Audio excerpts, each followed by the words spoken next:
So I realized this is an audience of mathematical physicists. So I'm going to talk about a little bit of introduction to machine learning, even though I'm not very qualified to do so because I'm not by no means an expert. I use machine learning and I can tell you some of the stuff how I use it. But I will start the lectures by telling you a bit about sort of the Clavier landscape and the algebraic geometry landscape. And then I will tell you about machine learning and then deviate from that to use these sort of AI techniques and algorithms to study what the structure of mathematics is in a more general kind of way. So I start by encouraging you to buy this book. So this way I get £5 a year for royalties. So I don't have to sell my liver for my children's school fees. But of course, this book is almost 200 pages. If you want a much simpler version, this is a 20-page version in here. So the slides will be made available later, so you can see the references. And also you can buy these. So now I'm up to £20 a year. So I don't have to sell both of my kidneys. So this is an editorial, I think, on machine learning, which I think Vishnu also contributed very nice articles to. So as I said, there'll be 3 parts to these lectures. Vishnu has very astutely pointed out there's 151 pages. I certainly will not talk 151 pages, and there will be parts of it that I'll probably go very, very fast on. So first of all, I'm going to use Clavier manifolds as a sort of a microcosm for stringy mathematics landscape. And then I'm going to talk about machine learning 101. And then I'll have some fun. I may even demonstrate some code online. That's a good thing. Either Python or Mathematica, maybe for tomorrow's lecture. So let me just start from some very, very basics. Somehow physicists may be misled into thinking that this Clavierness is somewhat a product of this dialogue between mathematics and physics for string theorists. But of course, the idea of Clavierness is a much, much more ancient problem, and it comes down to this very interesting classification problem that goes as far back as Euler. So let's just start with complex dimension 1, real dimension 2. So, a Riemann surface, let's take compact, smooth, boundaryless Riemann surface. And this is a complex manifold, and it's in fact a Kähler manifold. It's Kähler by almost trivially because any 2 form on a 2-dimensional surface, a 2-dimensional manifold is automatically closed. So you can think about everything that we've ever studied in an elementary topology class as being essentially a Kähler manifold at some level. So of course, there's a famous classification theorem of Euler, which says that there's a single integer which differentiates the topological type of a compact smooth surface, and that's the Euler number. It's usually recorded as the genus, the number of holes, but there's an intimate relation between genus and there's an intimate relation between genus and Euler number, which is the Euler number is 2 minus 2 times the genus. So that's fine. This is a standard result in topology. What is perhaps less appreciated is the fact that there's a trichotomy in this classification. I know it's an infinite sequence that goes from 0 and all the way to infinity. But if you look at the sphere, right, it is positive curvature. And in fact, it's the only in this case, it's the only constant positive curvature object in 2 real dimensions on complex dimension 1. If you look at the torus, and that is 0 curvature, and then everything above is negative curvature. And this is a general fact in algebraic geometry. So far I haven't mentioned nothing about our algebraic geometry. I've just talked about topology. Algebraic geometry, complex algebraic geometry, is to look at these things as complex algebraic varieties, as vanishings of complex polynomials. The point is that the positive curvature in complex geometry is usually called a funnel variety. The negative curvature objects are called varieties of general type. And the boundary case is this zero curvature, zero Ricci flat.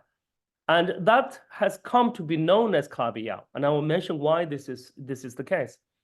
But the classification theorems of such a type is very important because positive curvature, there's a theorem that the topological type in every dimension, not just in this dimension, if you have positive curvature, there's a finite number of possibilities of topology. This is the final classification theorem. For negative curvature, it is also known in algebraic geometry that there's an infinite number of topological type. In fact, it's not just infinite number, but it's also it's infinite in complexity in a sense that there is no classification scheme, that the classification of negative curvature general type objects is a Turing incomplete problem. And the boundary case of Ricci flatness is, or zero curvature if you wish, is still a conjecture, and is a conjecture of Yau, that it is of finite topological type. And that's actually a very profound result. So this is proven, this is true, but this is also proven, but this boundary case, we still don't know. We think we have strong evidence over the past 40 years between mathematicians and physicists that once you impose this condition, this boundary condition of Ricci flatness, that as algebraic varieties, the zero curvature case is also, there's a finite number of possible topological types. And this is Yau's conjecture. And I will give you plenty of evidence why we believe this is true. You see this in complex dimension 1. So this trichotomy is heavily weighted on high genus objects. These are ADS in spaces in some sense, right? Everything here comes from a quotient of the upper half plane by some geometrical group action, some SL group. And this is this was sort of, this is the quotient by the modular group, and this sort of modular group with cusps. So that's the sort of the general result. What is very interesting, of course, is this sequence of equalities, right? The fact that the genus and Euler number, which comes purely from topology, is related to curvature. Right, you see this happening, right? So the reason we collect 2 minus 2g instead of g is because 2 minus 2g for g equal to 1 is 0. And that's not an accident. That is the profound result of what Riemann called his theorema egregium. If Riemann considers this to be his Gauss is a theorema egregium. If Gauss considers this to be his greatest theorem, then it's got to be really, really profound. And that theorem essentially relates this Euler number to the integral of curvature. So this is a standard result. But it's very unexpected for the 1860s, right? I mean, the fact that you can do an integral and get a positive integer in topology. And then this relation has since been elevated when you get into the 20th century, that this integration is in fact a intersection between a cohomological class and homological class. So this is the depth of Chern classes. So I know students think of Chern classes as this definition of this and the thing, but at the end of the day, the Chern class is just in some sense the topological definition in intersection theory in algebraic geometry to re-represent this integral. So now we've related differential geometry to topology, that's Gauss, and then these two to algebraic geometry, so that's Chern and Kähler and all these people, and the study of characteristic classes. And there's even one more level, and then that's due to Chern and Antia and all these great people, is to look at this intersection form as an alternating sum. Of course, this alternating sum was originally already thought about by Euler, right? Euler was looking at things like this. You can put a polyhedron, a convex polyhedron, a convex body on these surfaces, and then if you take the number of vertices minus the number of edges plus the number of faces, it's always equal to 2 for spheres and so on and so forth. So this alternating sum was formalized by people like Serre and Deligne and that entire French school, and then also by Attia and Chern into this alternating sum in homology and cohomology. So this is generally goes under the rubric of index type theorems. So this is kind of nice. So this is a purely topological computation. This is a purely differential computation by integration. This is intersection theory in algebraic geometry, but this is an alternating sum in pure algebra. This is what we now call homological algebra. The fact that they should be related is a profound result in modern mathematics. It really took almost 200 years from Euler till today to have these 4 equalities. So I will mention later that everything here applies to real manifolds, but in our case, because we have a complex structure, everything is actually naturally complexified. So, for example, the cohomology that Betti numbers, if you wish, can be bi-indexed into, if you wish, holomorphic and anti-holomorphic pieces. So that this is sort of the natural gradient that splits Betti numbers into Hodge numbers. So this is very intuitive and well established for complex dimension 1.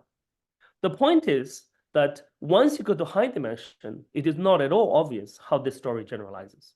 And in fact, much of 20th century geometry is to generalize this table for higher dimension.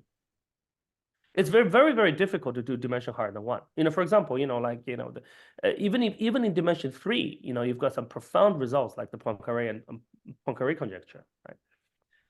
So this is where Kählerness comes to the rescue, right? It is almost hopeless to generalize this kind of thing for arbitrary manifolds in arbitrary dimension. But once you run out of problems, once a problem becomes difficult to generalize, you put extra structures in order to help with the classification. So that's where the Kählerness comes from. So now here's a question which will crucially depend on, and then please interrupt me, on my 151 pages. I assume that everyone in the audience knows what a Kähler manifold is. If not, I can just quickly go through. So just as if you wish to just have a 1-page reminder. I think the reminder would be good, personally, for the students. Okay, so I'll just have a very quick reminder. So this is a gradation. So if you take a smooth compact, everything here is smooth compact for now. Smooth compact manifold, right? So this is a sequence of restrictions. You put a Riemannian structure if there's a positive definite symmetric metric.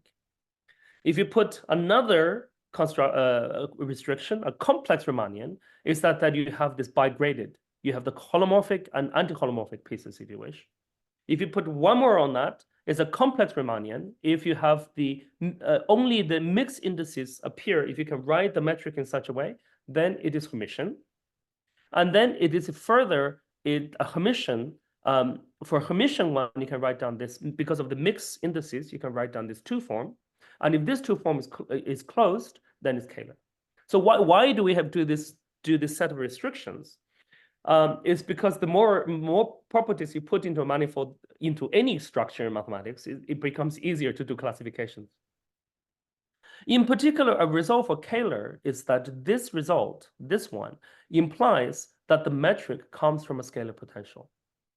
Right? So that's all we really need to know.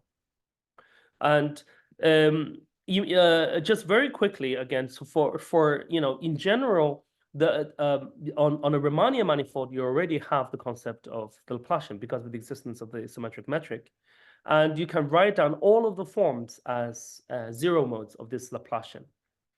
On a Hermitian one, because of the double gradient, you already have this concept of Dolbeault cohomology, which is just the bigraded version of this Laplacian on the 0 modes. But on Kähler manifolds, also because of this nice condition, this closeness of d omega, the Laplacian assumes a much, much simpler form. For general manifolds, the delta gets all of them. You can imagine, right? It's going to be delta and delta bar, and it could be completely messed up.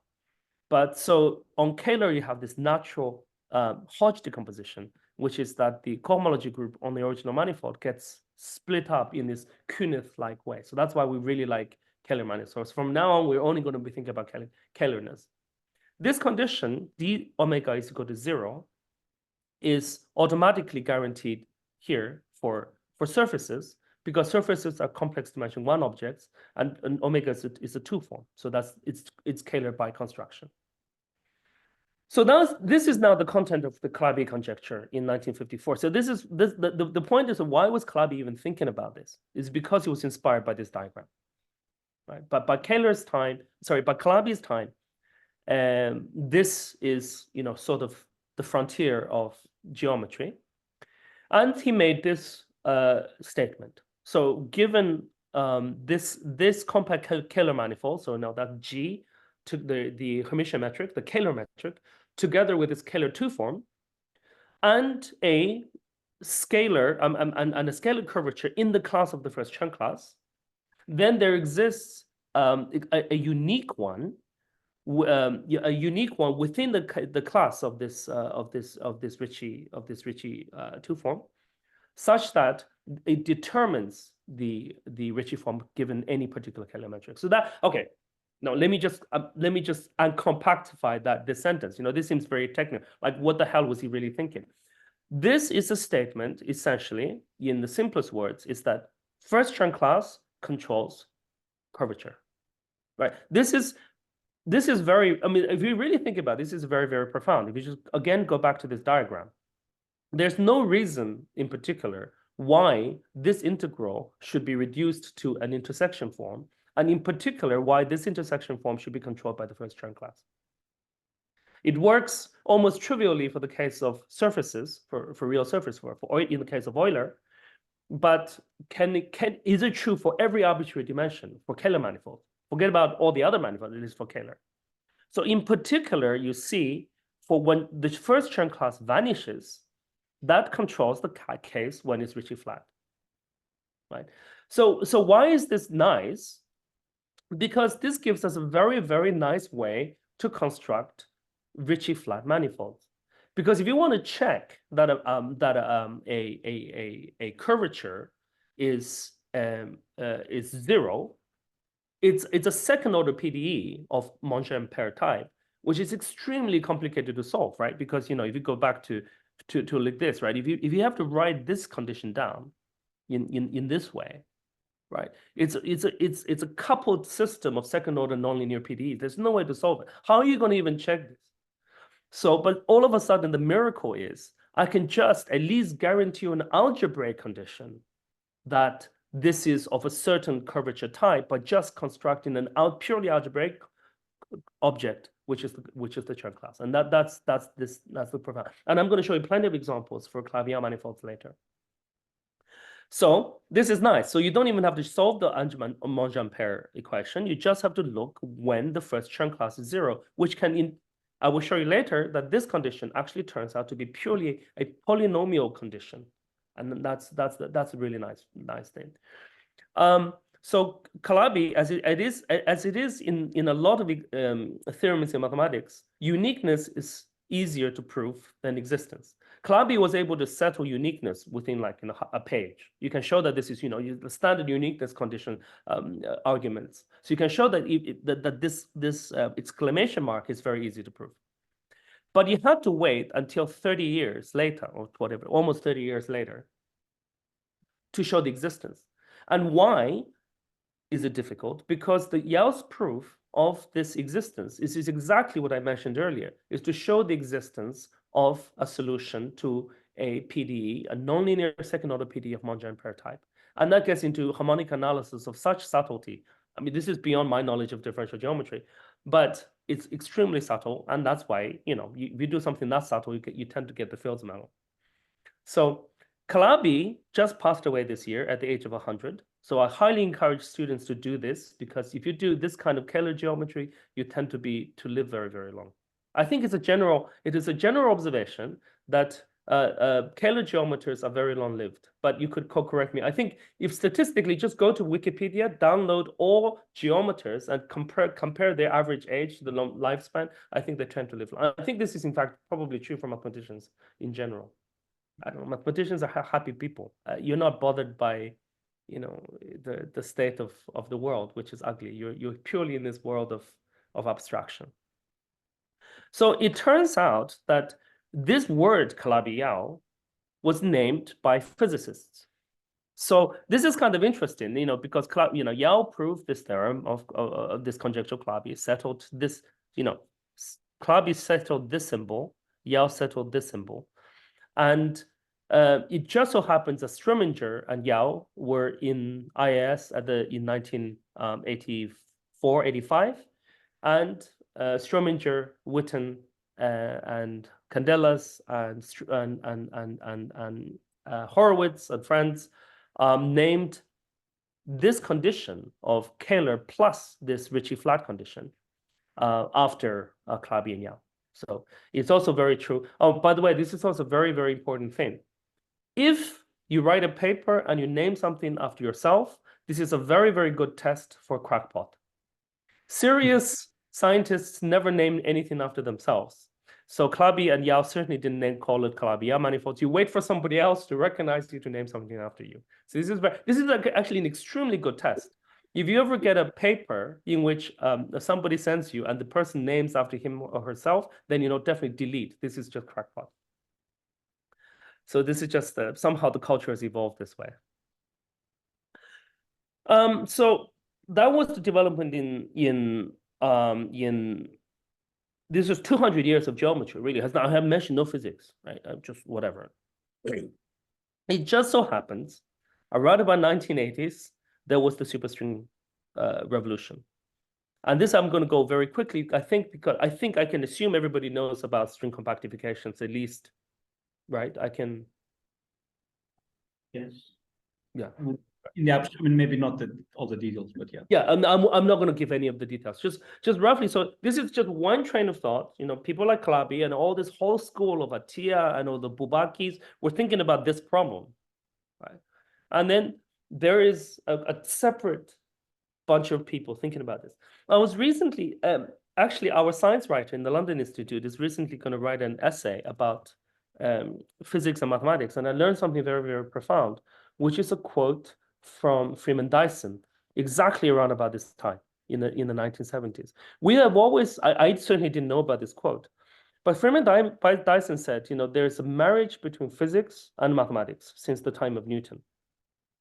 And sometime between the 1950s and 1960s, around about that time, there was a bitter divorce. I never even knew this. And Freeman Dyson said that this was a divorce because the Bourbaki school was going on stuff like this. And then there are people doing hardcore quantum field theory who never needed these results anymore. Feynman famously said, if you remove all of the mathematics from QED, physics will be set back by exactly 1 week. Right? This is how much contempt physicists had for mathematicians. This was not the case during the time of Einstein and Dirac. Like even 20 years prior to that. Einstein was very grateful to Riemann, and Dirac was very grateful to Cayley and Sylvester. But it was a very, very good point that around about this time, I think precisely because of the Bourbaki school of this extreme abstraction, physicists and mathematicians just did not talk to each other anymore.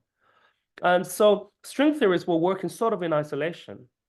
And this dialogue, they weren't talking to Calabi now, they didn't care, right? And they knew about Ritchie flatness because of GR, right? Vacuum Einstein solutions taught us to look at Ritchie flat. But the idea of a Kähler manifold was just unheard of to a physicist. Why would you ever consider such a thing? And the miracle comes precisely because of string theory. And this is sort of my deep love for string theory, is because it's always generating if not new mathematics, is generating the right ideas to make a dialogue between mathematicians and physicists. And it's exactly around about this time, right? 1980s, 1970s, 1980s. So very briefly, if you look at the vacuum, this is standard story, 10 is equal to 4 plus 6. If you want to look for an n equal to 1 SUSY solution in 4, you're looking for constraints on this dimension 6, right?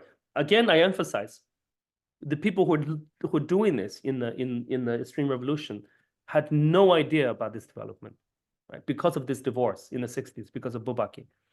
And then if you write down the standard heterotic string constraints, and this is sort of the epic paper of Candelas, Horowitz, Strominger, and Witten, right? Look at the way they were writing these things, right? There's no mention of manifolds, right? And then also Chris Hall I mean, they were writing SUSY variations of Lagrangians. When you write on SUSY variations, you get this solutions. I mean, this is standard from Green, Schwartz, Witten. I won't bore you with this. The point is, the solution to, not the solution, but a solution to Minkowski n equal to 1 is that this set of conditions. Okay, now I must say that they were varying the hydraulic string effective action because the hydraulic string at the time had gauge group. And so they were already hoping secretly that the hydraulic string would incorporate both GR because of closed string modes and a standard model. So they had that intuition. So whatever, you solve these things, and they got this very nice condition, which is exactly this Taylor condition. And in addition, if you have this SUSY constraint, you get exactly this Ricci-Flack condition. So this is standard stuff. I mean, I won't bore you with this. But what is really interesting is the backstory to this, right? So they were writing I mean, look how different this is, right? They were writing variations, SUSY variations of Lagrangians, then they get on this condition on this 6 extra dimensions, which is this condition here, right? And the world would have been completely different had Strominger and Yau not been office next to each other at the IIS in 1986. So they got this condition because this is very GR heavy, right? So Strominger goes to Yau and says, "Can you tell me what is this condition?" I think the condition that at the time they were writing was they weren't even writing in forms really in differential forms. They were writing. I mean, on the board, they were writing things like this complex, this almost complex structure had to obey this particular condition. And then he goes to Yau and says, "Can you tell me what is a Ricci-Flack complex manifold?" This they can really say that had this vanishing condition. And Yau says, "Yes, I know what this is. I just got the Fields medal for it." And the interesting thing is that physicists did not know this progress at all, right? So because of this, and they started working together, and then these 4 people actually coined the phrase Calabi-Yau. And so this just sort of set the history, right? It was kind of interesting, right? It's not mathematicians who call it Calabi-Yau. They waited for physicists to call them Calabi-Yau. So now to put, and I won't bore you this. I mean, of course, there's everything here in my world is scalar from now on. Calabi-Yau, if you really think about it, it's only a special set of specializations, right? You start with Kähler, which is general holonomy of this type. If it's a subgroup of this type, it's Calabi-Yau. If it's a subgroup of this type, it's Happy-Kähler. And if it's a subgroup, one more inclusion like this is Quaternion Kähler, right? So there's a nice set of extra conditions you can put. The point is, to summarize this part of the story, is that because of all of these different directions in development, in topology, algebraic geometry, intersection theory, you name it, differential geometry, they're all different definitions of Calabi-Yau. So for us, Calabi-Yauness is 1, Kähler and see vanishing first-term class. And because of Calabi-Yau theorem, it's Kähler vanishing Ricci curvature. And you can also show that this is Kähler and the holonomy is inside here. And you can also show that this is equivalent to the existence of vanishing a global holomorphic 3 form. I will not use this or this because I'm not a differential kind of guy. I'm an algebraic kind of guy. And this covariant constant spinor was the condition that the physicists got from SUSY variation of hydraulic string effective Lagrangian, which is again this can be phrased more formally in terms of manifolds. The one that I'm actually going to use, this or equivalent, is the fact that there exists a trivial canonical sheaf. And I'm going to explain what that means. So this turns out, I mean, this looks, oh my God, this looks so Bubarki that nobody wants to look at this, right? But it turns out that this curiously looking condition is actually the most computationally easy one. And that's kind of really nice. It's kind of nice that of all of these conditions, it's this one that essentially puts problems to integer partition problems. And then once you're in the world of integer partitions, you're kind of like, you have a warm, fuzzy feeling. And I'm going to explain why in a minute.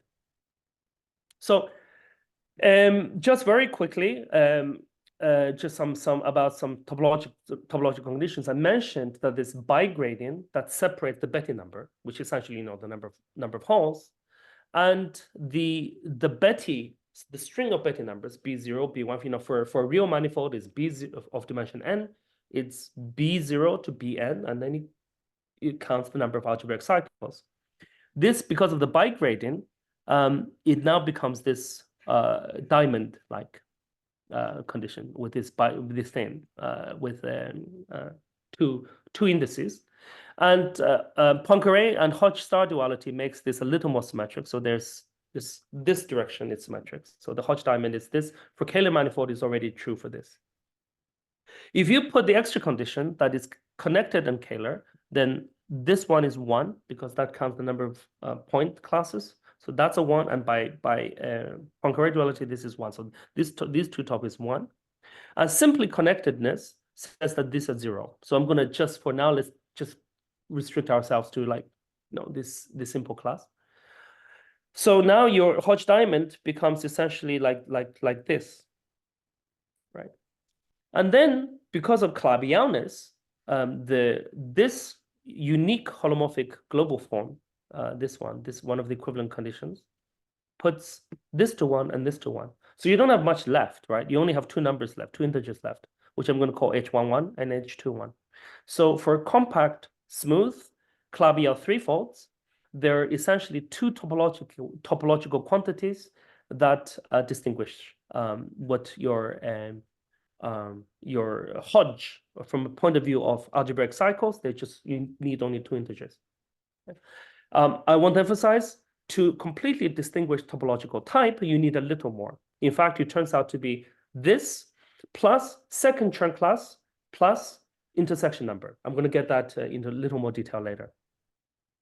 So, and in fact, it is true. You know, the moduli space of Calabi-Yau locally is the moduli space of essentially complex structure deformations and Kähler deformations. So this is a very nice structure. So explicit examples. As I said, dimension 1 is the torus, right? This is really known to Euler, right? Dimension 2, there are two of them. It's the 4 torus, obviously, but that's kind of trivial because the holonomic group here is like U1 to the 4. As opposed to like a proper one, which is U1 squared, as opposed to SU2, right? You want a proper SU2. So people have found a proper SU2 holonomy, and that's the K3 surface. That's why the K3 is so special. And I will tell you about how to construct K3s in a minute. So dimension 1, there's essentially just 1. In dimension 2, there's essentially just 1 manifold. And then you think, okay, maybe dimension 3, there should be like 1 or 2. But no, unfortunately, this is one of the biggest challenges in geometry. The next one is just, we have absolutely no idea. It's the conjecture of Yau that in topological type, this is a finite number. But in topological type, we've already found, and you know, this is a global effort of many collaborations. And you know, I'm involved, Vishnu is involved, where this is a big collaboration between mathematicians and physicists. And so far, we have found trillions in topological type, at least, and we can't even write them down yet. But at least we believe it's a finite number. It could be quadrillions, but it is what it is. In some sense, this is a very terrible challenge to string theory. If this number were like 10, you can just check every single one of them to see whether you can do model building, right? The fact that there is a string landscape problem is partly due to the fact that there is something much older, which is just the geometric landscape problem. Geometries in higher dimensions tend to grow exponentially. It's just c'est la vie. And you know, it is what it is. In low dimensions, there are few examples. Once you go to high dimension, I mean, we're talking about real dimension 6 here. It just goes crazy. And you know, and there are complexity bounds on this by people like Halverson and friends, and in geometry, people like Miles Reed and Mark Gross and Yau himself. They think about, you know, what is this growth rate. So finally, I'm going to get to how to actually construct this in detail, right? So the point of algebraic geometry is that you can embed everything as a complete intersection. As algebraic varieties. So what is the beautiful thing about that is essentially Chow's embedding theorem. So if you look back, and this is why I like algebraic geometry more than differential geometry. Differential geometry is messy, right? If you think about how to construct a differential manifold, right? The definition is very long, right? If you think about differential manifolds which constructed out of patches, each patch has to be diffeomorphic to Euclidean space, or here to complex Euclidean space, and then you have to have gluing functions between patches. You have to show the gluing functions are smooth. No, that's a wordful. It's a mouthful of words. But that has come to be known as the standard way to construct a manifold. And there's a reason why this has come to be known as the standard way to construct manifolds. It's because Gauss challenged Riemann to come up with a way that's what he called intrinsic geometry, that doesn't have anything to do with embedding. Can you define a manifold intrinsically without mentioning the space into which your manifold is embedded? And apparently, this challenge was so hard, it killed Riemann. So this is partially a joke. So here's a story for the students. Riemann submitted his habilitation thesis because back in the day, I think still in the case in German universities, to get your professorship after you have a permanent job as a lecturer, you have an extra thesis defense, and it's called habilitation.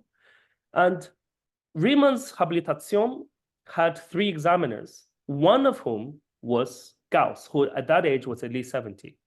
So Riemann, to submit his habilitation, Riemann put, what he was thinking about at the time, which is the Riemann zeta function. And another problem, and you submit 3, they choose 1.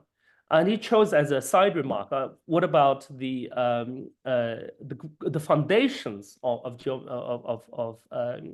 geometry? Grundlagen der Geometry. And then he submitted it as sort of as a joke, but Gauss saw this, so I'm going to examine on this. And this is like typical for students, is great. Never submit something that you think is a joke because somebody may catch you. So Riemann in this case was caught by Gauss. And Riemann said, holy crap, I'm not thinking about this at all. I've been thinking about the zeta function. And then he had to write it up, and he did it. And he worked so hard, he got tuberculosis, had his defense, and then died at the age of 40. So in some sense, Gauss indirectly killed Riemann. So this is true, you can check this. Riemann died of tuberculosis. Whether it is entirely because of this he died of tuberculosis is up to historical debate, but you can check the dates approximately right. That he did his habilitation, which seriously damaged his health. And it's all because of this intrinsic geometry. But the point is, and so, if Riemann gets TB and dies, if Riemann can't handle it, there's no way I'm even going to try. So this is why I prefer algebraic geometry over differential geometry. So I don't have to do intrinsic geometry and patches. Manifolds in algebraic geometry are much, much easier. They're simply defined by vanishing loci of polynomials. That's it.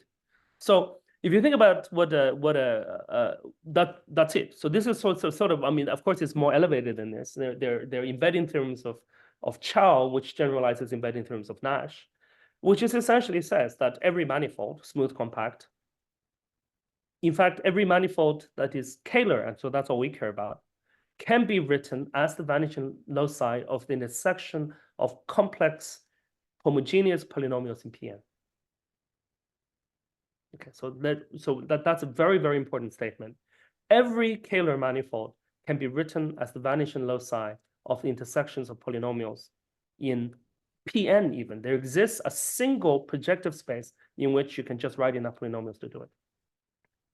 The best case possible is called complete intersection. That is the case when the number of defining polynomials is equal to the codimension of your manifold. So that's sort of what we call, what algebraic geometry is called, the best possible transverse intersection. Right. So I mean, if you think about it, Pn is, you can find P100. So that's 101 projective variables. You can write 7 million polynomials and intersect and somehow get a 3-dimensional variety. That's totally possible. But that's fine. But in the case, at least to make it even simpler, when the number of hypersurface, when number of polynomials that define your manifold is actually equal to the codimension, this is the best of transverse intersection. So So I'm going to write this. So the dimension of your ambient space is equal to k plus 3 because I'm writing 3 here because you want to construct Calabi-Yau threefolds. Okay. So this crazy condition that I wrote earlier about the canonical sheaf being blah blah blah blah blah says that the canonical sheaf has to be the trivial sheaf. This is general. I'm saying sheaf in general because you don't even have to talk about compact, smooth, all of that. You can be singular, it could be a scheme, it could be crazy, but this statement is general for sheaves over schemes. But so that's all elevated Bourbaki stuff, and it's complete nonsense, right? But what does it mean for us? It means that this condition, because there's this beautiful formula called a junction, which comes again to intersection theory. If you trace it through, it comes down to this condition of this. It's the fact that the degree so the canonical class of your manifold becomes the canonical class of your ambient space tensored with a normal bundle and then restricted. So that's a junction. If you work this out, this condition out, it comes to be just this. The degree of your manifold is your ambient space n plus 1. That's it. So let's think about, so that's nice because this is a pure computational algebraic condition. So let's make this as explicit as possible. Let's look at the simplest complete intersection when k is equal to 1. So complete intersections for k equal to 1 is called hypersurfaces. Hypersurfaces is something we're familiar with all our lives. We're taught this in primary school. X squared plus y squared is equal to 1 is a degree 2 hypersurface in R2. This is why algebraic geometry is so much easier than differential geometry, right? This is because we learned it in kindergarten. So if you look at this partition problem, that n is equal to 1 plus 3 and degree of n is n plus 1, there are only 5 possible solutions. And then these are called cyclic Calabi-Yau manifolds. So let's just look at it explicitly. You can look at 5 partition 4. So this is a single degree surface, hypersurface of degree 5 in CP4. Right? 4 minus 1 is equal to 3. So totally fine. So this is what's known as the quintic. This is why the quintic is so famous, a Calabi-Yau manifold. This is the first example of a quintic. So what is that? It is the vanishing locus of a generic degree 5 polynomial in 5 projective coordinates embedded in CP4. Right, so this is one. And you can check. See, this is amazing, right? Trying to write down a Hermitian or Kähler metric whose R is equal to 0. Right? Nobody, even now, nobody's able to write it. There's been lots of work, beautiful work in numerical stuff. Donaldson's been doing it. I've been doing Vishnu and my friends Mishra and Laura Anderson and Michael Douglas have all done nice numerical stuff. But to this day, even on something as simple as this, we have no idea how to write down analytically a metric which you can check is 2 double derivative is equal to 0. That's how complicated the problem is. But because of the Calabi-Yau theorem, all you need to do is we already know, we're guaranteed that on this manifold, there exists a unique, given any class of Kähler class, there exists a unique Ricci-flat metric. And that's why it's such a beautiful and powerful theorem. You know, you don't get the Fields medal for nothing. But let me re-emphasize again, there's no Monge-Ampere nonlinear PDEs, degree 2 PDEs. You just have to check that 5 is equal to 4 plus 1, and 3 is equal to 4 minus 1. Just these 2 integer partition problems is sufficient to guarantee. But you can play this game 5 more times. 2 plus 4 is equal to 5 plus 1, and 5 minus 2. So 2, 4 means there are 2 hypersurfaces, one of degree 2 and one of degree 4. It's also equal to 3. Then you could look again. 3 plus 3 is 5 plus 1, and 5 minus 2 is 3. 3 plus 2 is 6 plus 1, and 6 minus 3 is 3.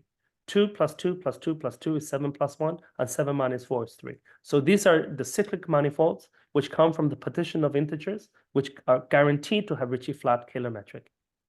And then if you look at them, so they all have their own names. You know, I've written them down, you know, in this way. Some of them have, I don't know, some names are sexier, like, you know, called this the transpose bicubic. This is called the transpose tetraquadric. Whenever you're in doubt, again, on general rule, number 1, never name something after yourself. Number two, name something in Greek or Latin. Then you sound sophisticated without sounding like an idiot. So, I mean, these are not my names. I think the first guy who came up with tetraquadric is, I think, Mark Gross. Anyhow, so they have their own topological types. The H11 here is all equal to 1. That's the single Kähler class inherited from the ambient projective space. There's a single projective space, so it's just 1. The H21 is a bit wild. You're asking me, like, how the hell did I get these numbers? And that's actually an extremely good question. Getting this number is extremely computationally difficult. You can do some kind of count of complex structure variation. You can do a physicist's argument, but it just fails in general. So in order to get these numbers, it's actually quite difficult. To get the difference, the Euler number, it's very easy because the Euler number, because of, again, this table, can be determined directly by this intersection of intersection theory. So it turns out the Euler number is very easy to get just by looking at integrals over CPN. Right? And here as a table, so there's this is the intersection number that I've given here. So it's one of the topological types, and also there's a non-trivial C2. So of course Chern classes can be C1, C2, C. So up you can go up. C3 is exactly the Euler number. The integral of the C3 is Euler number, so that's non-trivial. C1 is 0, so the only possible non-trivial one is C2. So this is the entirety of topological type for this. You can see that they're different, right? They're so we have at least 5 different topological types of Clavier threefolds, right? As opposed to dimension 1, there's only 1. In dimension 2, there's only 2. Right, so it's or non-trivial, it's K3 surface. In K3 surface, you don't have this property. The K3, all of the H11s of a K3 surface is 22. So you don't have this issue here. So okay, you know what? I'm going to very, since I'm going, no, I'm not going to bore you with periodic phenomenology. Since I'm so in love with this Clavier manifold, let me just go. So that was 4 of them, right? It turned out that for physical reasons, in the paper Horowitz, Candelas, Witten, and friends, they were in particular not just looking for Clavier manifolds. They were looking for Clavier manifolds with Euler number ±6 because they wanted 3 generations. Of course, this is much more generalized now, so we don't have to worry about this Euler ±6. But this became a challenge to Yao.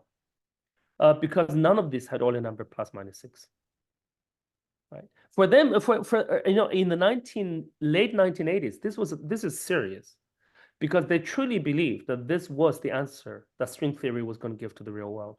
That if you find a Clavier manifold whose Euler number was ±6, you will give 3 generations of particles, and it unifies naturally GR with the standard model that has 3 generations of particles.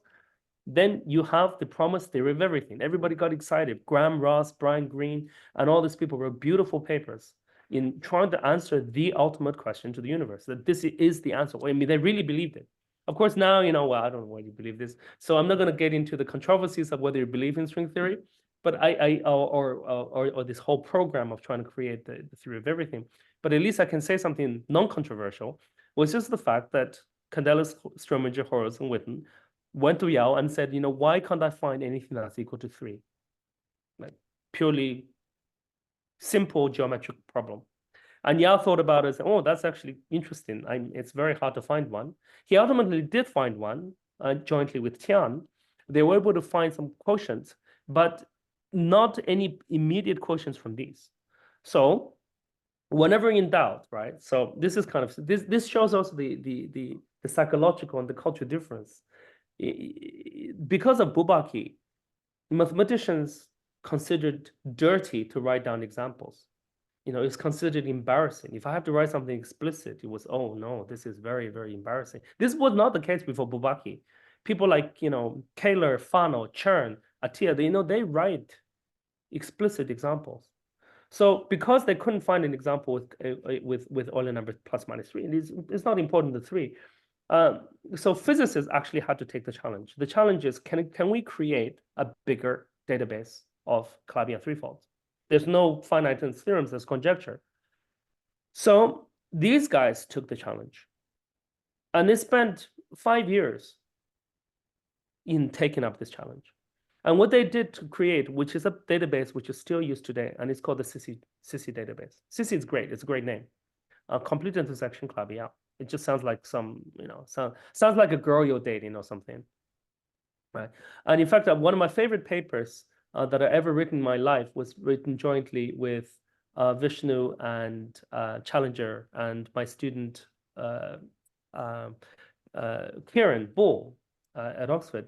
And the title is called Getting Sissy High. That's the best title ever. And I will let you think about the implications of getting sissy high. But so what is a sissy? And that's a name due to Candelas and friends. By the way, I'm not related to this Amin her at all. This is when I was in primary school. But Amin was Philip's PhD student back in the day. We might be distant cousins, no idea. The point is, I said earlier, I gave you partitions of a single number that satisfy this and this, so constraint partitions. So they said, well, okay, that's for a single complete intersection. Can we embed into a product of projective spaces as a natural generalization? Okay, and still retain the complete intersection condition. Okay, now I want to emphasize again that you don't need to do this. It is sufficient to embed into a single PN. In fact, there's a remark made by Mark Gross. Every Calabi-Yau threefold can be embedded into P7. You can do this by some secant variety argument. But think about this. With 8 projective complex variables, you can represent the entirety of every single possible Calabi-Yau manifold in dimension 3, Calabi-Yau threefold. There won't be complete intersection. You have 8 variables and 5 trillion equations that intersect non-trivially, but all you need is 8 variables. It's just kind of a remarkable theorem. But okay, but that's not too helpful. So at least, so these guys said, well, at least can we do products of projective spaces, right? And again, the property of complete intersection is dependent on ambient space. What is embeddable into one particular in ambient space? If you want to do some birational transformation, it may no longer be a complete intersection when embedded into a different space. So that this is a ambient space dependent. So that's the one disadvantage of algebraic geometry, which is that it is always ambient space. A lot of the statements you make are ambient space dependent, and that's why differential geometry is so important, in that it gets rid of this ambient embedding, but at the cost of introducing highly nonlinear PDEs. So for CISI, it's just the configuration. So CISI is like a product Pn1 cross Pn2 cross Cpn and then these are the multi-degrees of the polynomials that gets in. So what are the conditions? Well, obviously the sum of this minus the number of k is equal to 3. That's the complete intersection condition. And each row must be such that this is 1 plus this. Right? This again is very nice, right? No mention of metric, no differential equations. It's just a pure partition problem in algebraic geometry. So famous examples. The quintic I've already said. Now it's a 1-by-1 matrix like this, and you write down Hodge numbers and the Euler number. This is the famous Yau-Tian manifold, which says there is the complete intersection of 3 polynomials of multi-degree 1, 1, 3, 0, 0, 3 in P2 cross P in P3 cross P3. Okay, this one very interestingly has Euler number minus 16. It turns out that the transpose every such configuration is also complete intersection, and this is called the Schoen manifold. Okay, so this is kind of nice. You can just write matrices. You can very quickly convince yourself that if you started doing this condition, just like the partition problem, it's a finite problem. That's nice. There's a finite list, but this can no longer be done by hand. Just look at your constraint condition. Every row has to be 1 plus this, and the sum of this has to be the number of columns plus 3. Right? That is enough to say that immediately shows there's a finite configuration up to permutation, trivial permutations. So if you can't do it by hand, you do it on the computer. And I always, you know, the great admiration that I show to Philip and Andy and Per is that this is 1980, right? 86, right? You know, this is before laptops didn't even exist. 1990, maybe, I don't know. Did you have laptops in 1990? Probably not, right? So you had desktops, and desktops certainly weren't good enough. So these guys were so resourceful, they went to CERN. And they went to CERN because CERN had a supercomputer. It was a supercomputer that involved punch cards and God knows. I mean, I have no idea what this is. This is old technology. And they were able to use the CERN computer to do this computation. This is kind of interesting because of historical importance. The first computation on large data done in pure mathematics, well, certainly in algebraic geometry, was done on the CERN supercomputer. That's kind of very nice, right? I need to backtrack a little bit. I mentioned that earlier. Possibly, I think, to my knowledge, the first large data analysis that was ever done in pure mathematics was in number theory, and that was done in 1960, 1962 by Birch, Swinnerton, Dyer in a basement on the equivalent of ENIAC or whatever they're called. I mean, God, I mean, can you imagine doing this on a 1990s computer? So what BSD did with a computer, I cannot even imagine, right? They didn't even have an input device. But at least by this time in the late 1990s, CERN had a supercomputer that had an input device. So, okay, so fine. I mean, the classification came down to around about 8,000. So it's kind of nice. You suddenly go from 5 manifolds that Yao was able to tell from the top of his head to 8,000 that some of that Yao didn't even know about, right? And you can write down, I won't bore you with this, but you know, each configuration gives you a nice way to write down all the chunk classes and all the triple intersections. You can write down all of this. Right? But now this is very nice, right? So, and I want to emphasize this. This is the power of algebraic geometry. Something so sophisticated like a Taylor manifold with Ricci flat metric boils down to a matrix. And all of the topology is somehow embedded into the combinatorics of a matrix of non-negative integers, right? And that's it's kind of remarkable. And there are suddenly 8,000 of these that one can classify. So the classic book is by Hübsch, and this is a wonderful book. And oh, by the way, I'm advertising for Hübsch, Tristan, who is a dear friend of mine. Oh man, I should be asking him for money. Because if I ask him, I'm advertising his book, the new edition 2 of Hübsch's manifold, Kalbarion, blah, blah, this beast theory, is coming out next month. You can buy it in bookstores near you. And I don't know, go watch the movie or something. And this book is sort of well, I mean, really, this is the first textbook on algebraic geometry for non-mathematicians, period. This is the first time that an algebraic geometry textbook was written for someone that's not a pure mathematician.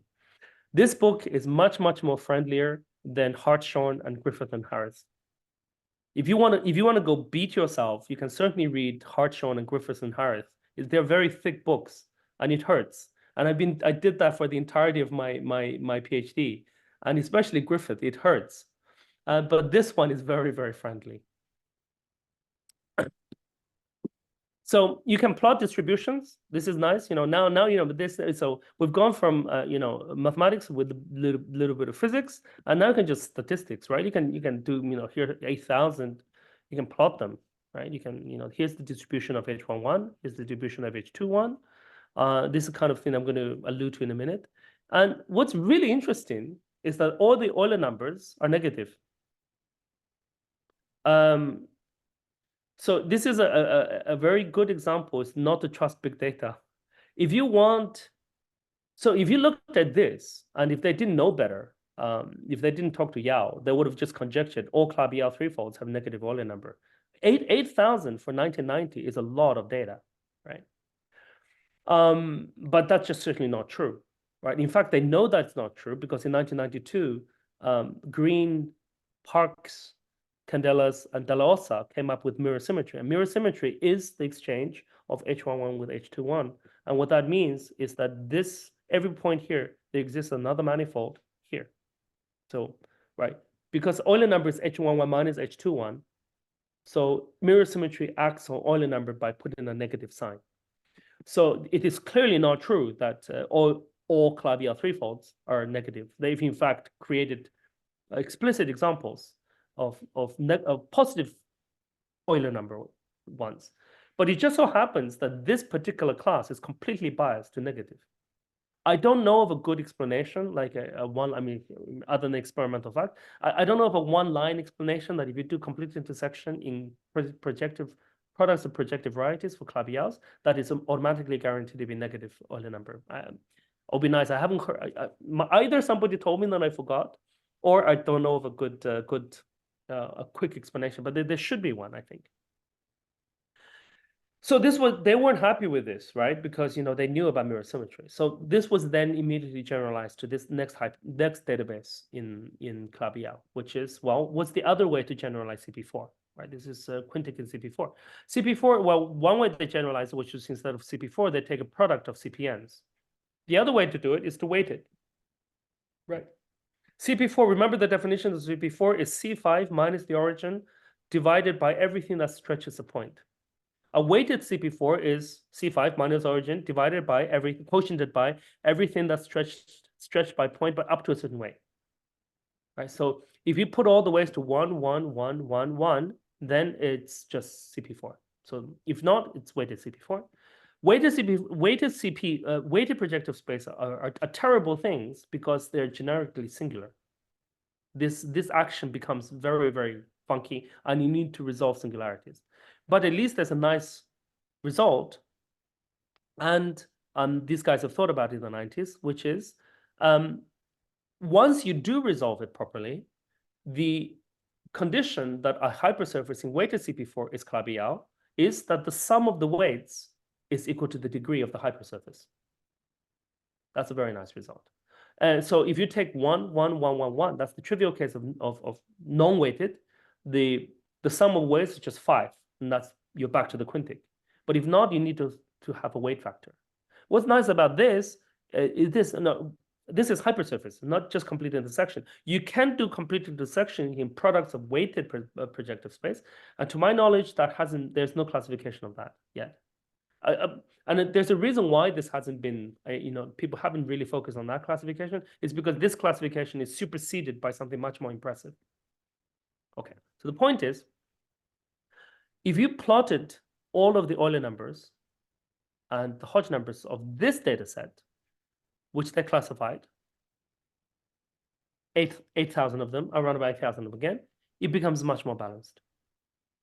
This is now a data set which is, I'm not biased by the Sissy. Sissy sounds cis here. Oh, by the way, they are, they're non-overlapping. There are Sissys which are hypersurface in weighted CP4, and there are weighted hypersurface in weighted 4, which are certainly not Sissys. So you're just trying to kind of complete this space. But this looks very nice. This looks like a balanced, it shows mirror symmetry. In fact, you can check that every point here. Is this a point here? Sorry, that's not true. And most points here, there's a point here. Okay. It doesn't capture mirror symmetry point by point. There are examples of hypersurfaces in weighted CP4 whose mirror is not a weighted hypersurface. It could be some quotient, you need to do something a little more massage. I think you even see some. I think, for example, these two pairs here is, oh no, you do. But if you look deeply, there are some that don't match. But at least mostly match, and this made Philip and Xenia happy, because this shows the mirror symmetry. There's more or less mirror symmetry.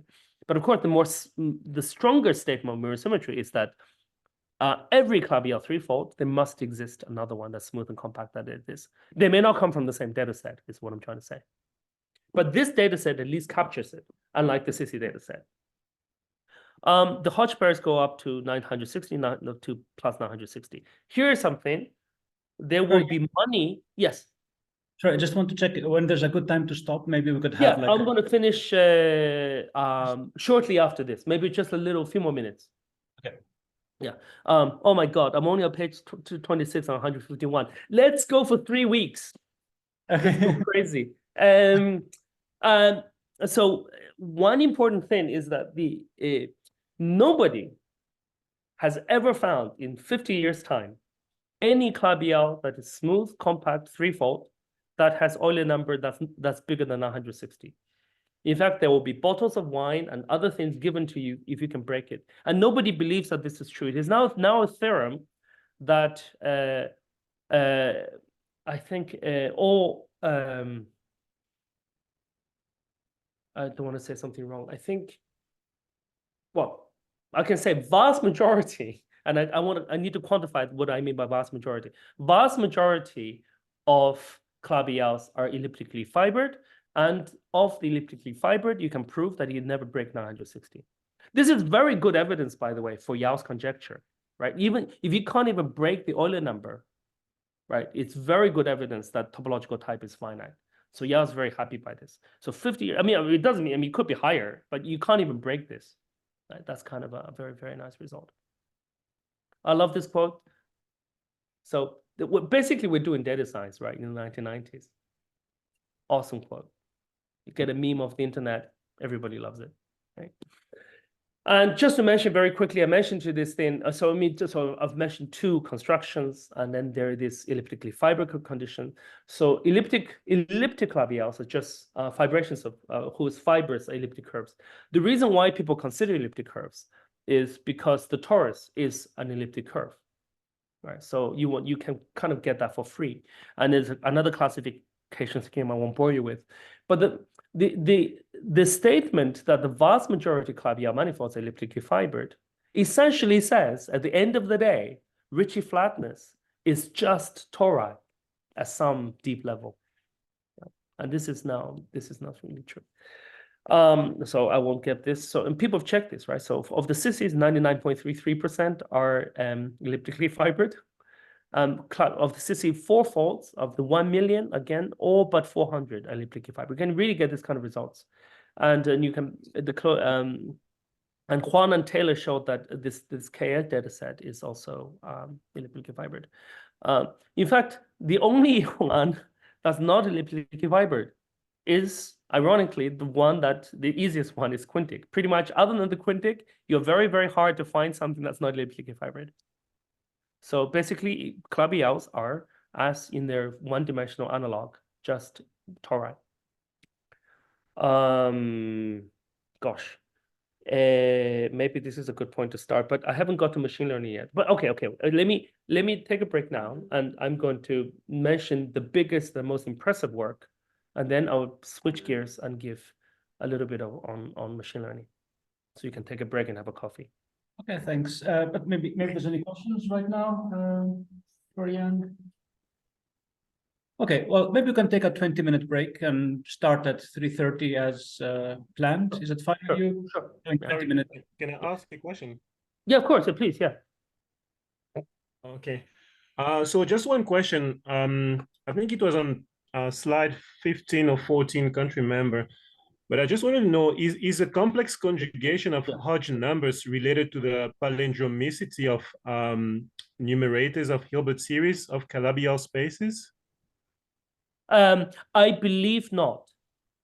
Yeah, that's a very good question. The palindromicity of so the Hilbert series doesn't capture the Hodge numbers. They capture the Poincare series, capture the Betti numbers. The generating function, there's an analog of Hilbert series, which is the Poincare series, and that's a sort of the generating function for Betti numbers. But the Hodge number condition, the Hilbert series, the palindromicity there says that you have at least a local Clabial manifold. Okay. Yeah. Okay. All right. Thank you. It's a good question. Okay. If there's no other questions from the Zoom audience, okay, let's take a 20-minute break. Let's thank Yang for his great lecture.